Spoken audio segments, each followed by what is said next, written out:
क्योंकि आनंद होने से मन खुश रहता है, और मन खुश होता है तो सारे काम अच्छे लगते हैं, और जब मन दुखी हो जाता है तो हड्डियां सूखने लग जाती हैं। इसलिए हमें आनंद चाहिए, और उस आनंद को पाने के लिए लोग संसार में तरह तरह के तरीके ढूंढते हैं। प्रभु कहता है जो मुझ पे विश्वास करेगा उसके अंदर से आनंद का सोता बह निकलेगा, क्योंकि परमेश्वर की आत्मा जो आज हमें दिया गया है, उस आत्मा का पहला जो प्रेम फल है, दूसरा आनंद है। अपने तरीके से, अपने संघर्ष से नहीं, परमेश्वर के वचन से हमें आनंद मिल सकता है। क्योंकि संसार की अभिलाषाओं में मन का आनंद हो सकता है, लेकिन जब आप यीशु पे विश्वास करते हैं, उसकी आज्ञाओं को मानते हैं, तो आपके अंदर ही सोता आत्मा में सदा तक बहता रहता है। Hallelujah, hallelujah. समझ रहे हैं? आपको सिर्फ ये कहना प्रभु मेरे हृदय के अंदर आ, तो संसार की चीजें तो यदि हम पालेंगे तो संसार की चीजें कुछ समय के लिए हमें आनंद देंगी, मन को सदा नहीं बढ़ सकती हो। लेकिन यदि यीशु का आत्मा आपके अंदर होगा तो वो सदा आनंद बना ही रहेगा।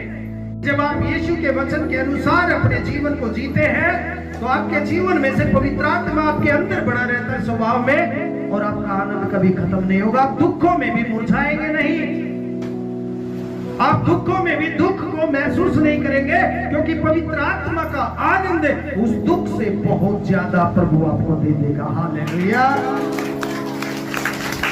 मुश्किल भी है। मुश्किल क्यों है? क्योंकि हमें जो दिखता है उसको हम सच मानते हैं। पहली बात तो ये है, हमें दिखना चाहिए, हमें प्रूफ चाहिए, तभी हम मानेंगे कि हाँ यीशु मेरे जीवन में काम करता है। बिना देखे जो प्रभु पे विश्वास करते हैं धन्य लोग होते हैं, और उन्हीं के हृदय में परमेश्वर काम करता है। समझ गए? प्रभु देता सभी को है ये जीवन जीने के लिए, संसार में रहने के लिए, लेकिन वास उनके अंदर करता है जो सदा प्रभु के वचन पे मानते हैं, उसकी आज्ञाएं मानते हैं। आप एक बार मान कर देखिए, अभी पढ़ रहे थे ना, परख कर देखो कि यहोवा कितना भला है। क्या परखते हैं हम? कैसे परख करते हैं प्रभु की?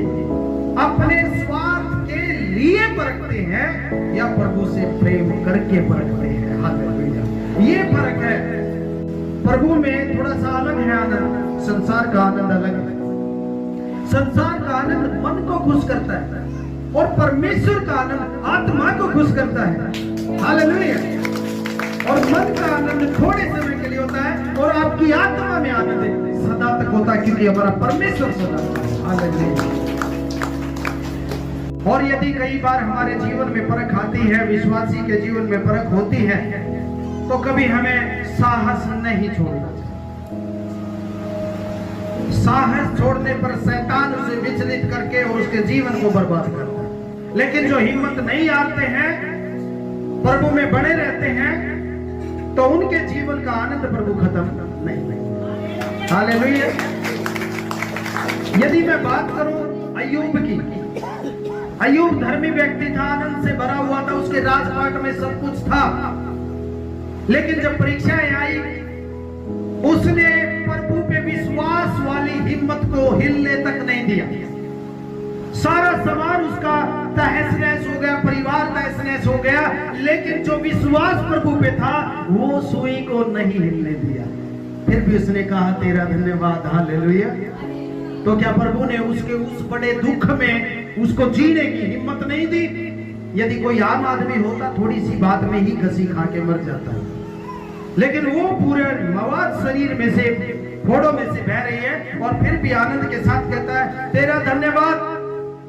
प्रभु ने सुख और दुख इकट्ठे ठहराए हैं। सुख भी हमारे जीवन में आते हैं और दुख भी, लेकिन दुख थोड़े समय के लिए होते हैं। आपने कभी नोट किया है कि हम दुखी होते हैं तो थोड़े समय के लिए होते हैं, लेकिन सुख हमारे जीवन में ज्यादा समय के लिए होता है। ये क्यों है? क्योंकि परमेश्वर जानता है कि इंसान ज्यादा दुख पीड़ाओं को सहन नहीं कर पाएगा, इसलिए उसने दुखों को थोड़े समय के लिए लिए रखा है, लेकिन हमारे जीवन में आनंद ज्यादा रखा है। ये वो आनंद है जो आपको दुखों को महसूस नहीं होने देगा। वो कौन सा आनंद है? वो आत्मिक आनंद है। ये संसार का आनंद नहीं है जो हम कुछ लेके आए, खाया, थोड़ी सी देर अच्छा लगा, फिर भूल गए। वो आनंद नहीं है ये वो आनंद है जो यीशु पे विश्वास करते हैं, पवित्र आत्मा उनके अंदर आनंद भरता है। हालेलुया। वो खुद ब खुद आनंदित रहते हैं। ऐसा एक व्यक्ति एलिया भी है जिसके जीवन में दुख आया। उसने कहा, हे मेरे परमेश्वर, अब तो मेरे प्राण ले ले।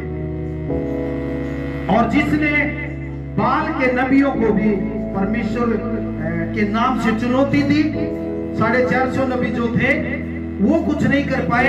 अकेले नबी एलिया के परमेश्वर ने वहां पे अपनी आग को वेदी पे उतार दिया। वो व्यक्ति भी दुखी हो गया था एक समय। ऐसा नहीं है किसी के जीवन में दुख नहीं आता, लेकिन परमेश्वर पे जो भरोसा करते हैं उनका दुख सदा बना भी नहीं रहता है। कुछ समय के बाद परमेश्वर उनको आशीष देता, उन्हें खुश करता अपने बच्चों को। और जो हम मांगते हैं, कहता है तुमने अभी तक कुछ मांगा ही नहीं है, मांगोगे तो तुम्हें मिलेगा, और मैं इसलिए दूंगा ताकि तुम्हारा आनंद पूरा हो जाए। हालेलुया। समझ रहे? हम वैसी रीति से मांगते नहीं। ये कोई संसार का आनंद नहीं। कीमत चुकाई 20 रुपए, 30 रुपए, 100 रुपए, 1000 रुपए, 10,000 रुपए, करोड़ रुपए भी दे देंगे तो भी पवित्र आत्मा का जो आनंद है संसार का नहीं है। वो तो परमेश्वर अपने विश्वास करने वाले बच्चों को सेंटिमेंट दे देता है। जैसा प्रभु बोलता करेंगे तो आनंद आपका है। हालेलुया।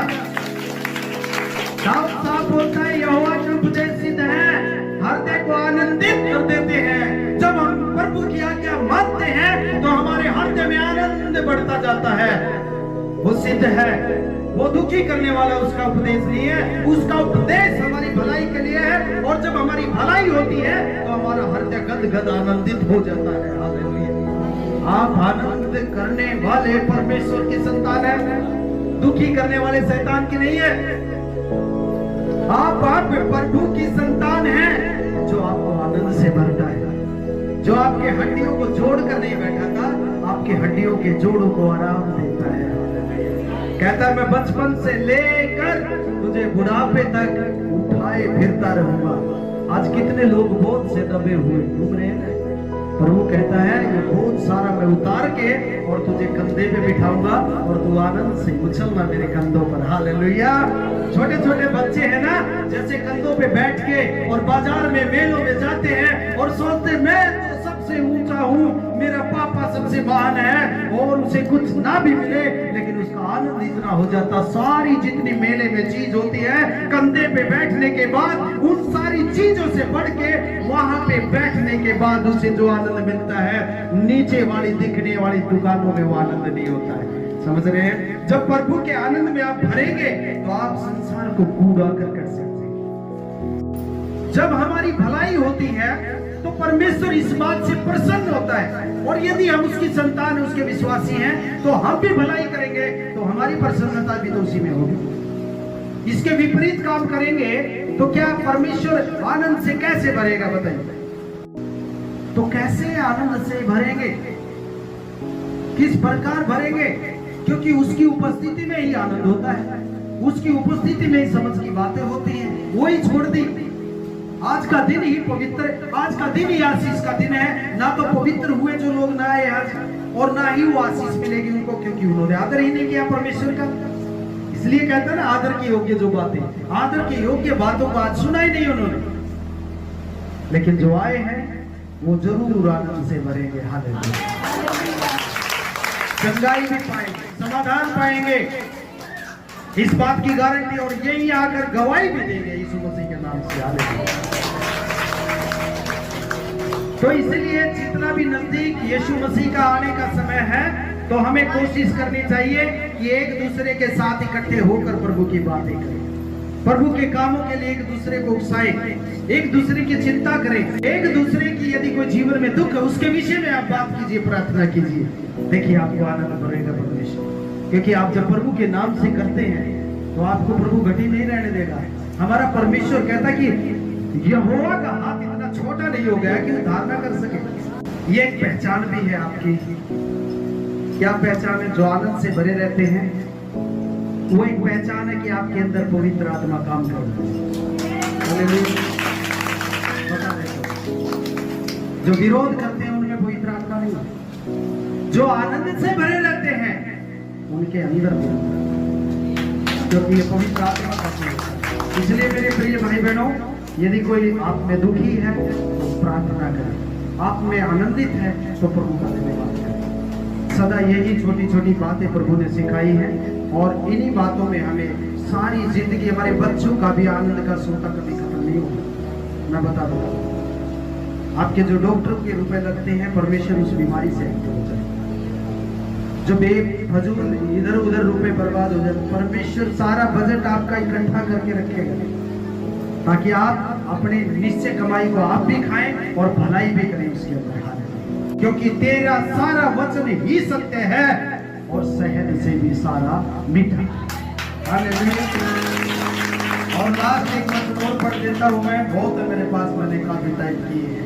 कहता, तूने मेरे लिए मेरे रोने विलाप करने को नृत्य में बदल डाला है, और तूने मेरी टाट को उतरवा कर दुख को दूर करके मुझे आनंद का, खुशी का गमछा बांध दिया। हालेलुया। तो कितने लोग विश्वास करते हैं प्रभु मुझे आज से आनंदित रखेगा?